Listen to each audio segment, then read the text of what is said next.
السلام عليكم ورحمة الله وبركاته. معاكم مصطفى جمال وأنا الفوتبول شيف. تخيل معايا إن إحنا هنرجع مع بعض 130 سنة لورا، خصوصا في إنجلترا. بدأت القصة بتاعة أقوى دوري في العالم حاليا.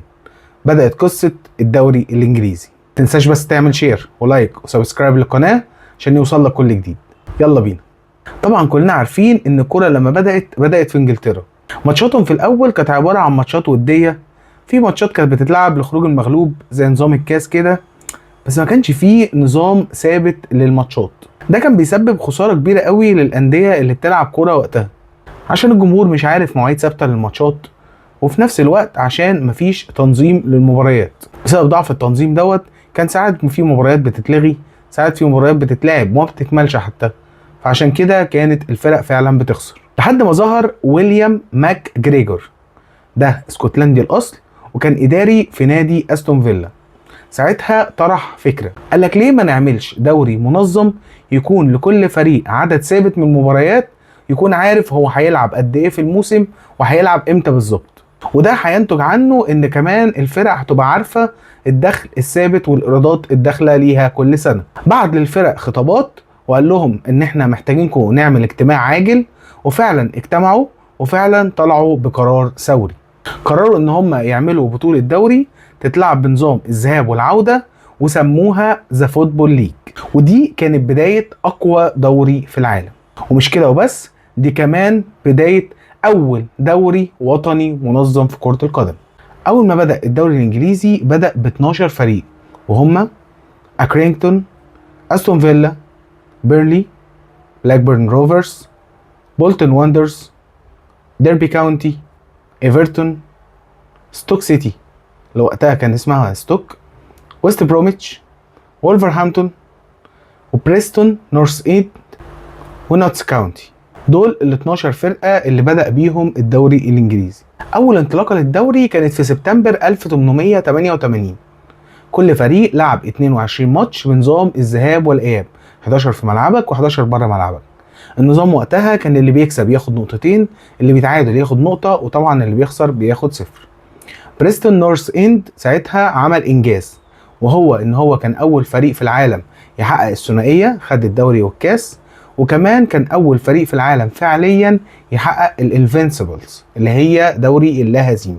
بيقال ان اتسجل في الموسم ده اكتر من 600 هدف.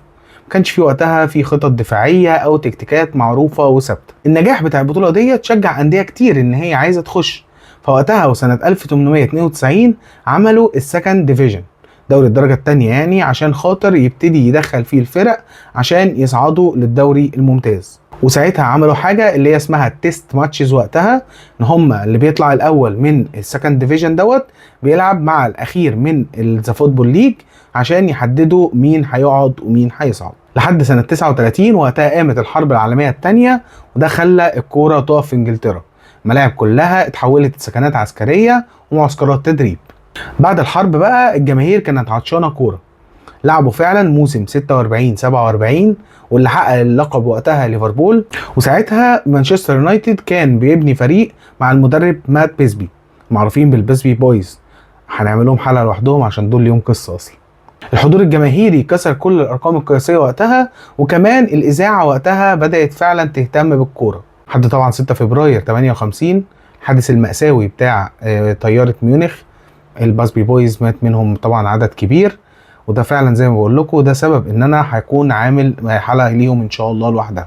من بدايه السبعينات لحد اواخر الثمانينات ليفربول كانت هي المسيطره على انجلترا وعلى اوروبا. كمان خدوا 11 لقب محلي و4 كؤوس اوروبيه. ساعتها طبعا كان الجيل بتاع كيني داجلش واين راش اللي احنا بنسمع اساميهم كتير قوي اليومين دول مع محمد صلاح. في الثمانينات حصلت احداث مأساويه كتيره، هتكلم عنها برضو في الحلقة اللي هتكلم عليها في الحدث بتاع طيارة ميونخ بتاع مانشستر يونايتد. المهم ان في بداية التسعينات الفرق بقى لقت فرصة تسويقية ضخمة بالتعاون مع سكاي سبورتس. لقوا ان هم ممكن يحققوا ايرادات اعلى بكتير جدا.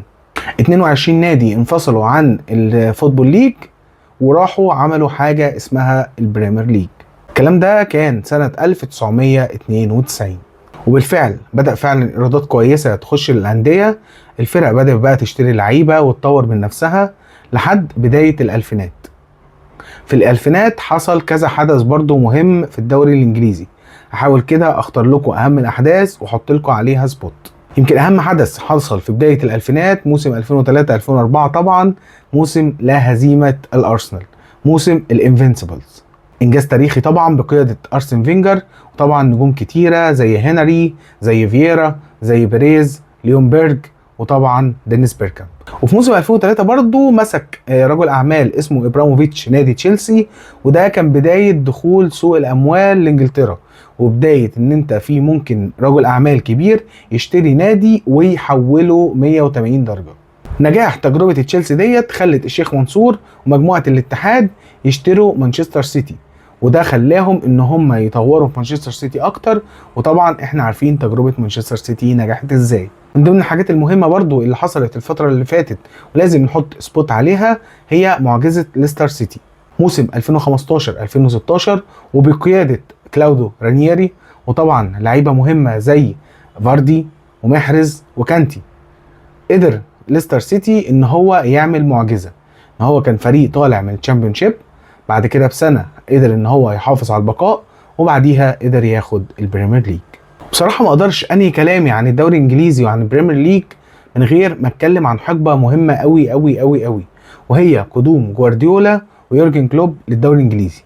بصراحه الاتنين دول مع بعض عملوا لنا ثنائيه رائعه جدا، خلونا استمتعنا بحقبه زمنيه يعني تقارب من حوالي 9 سنين.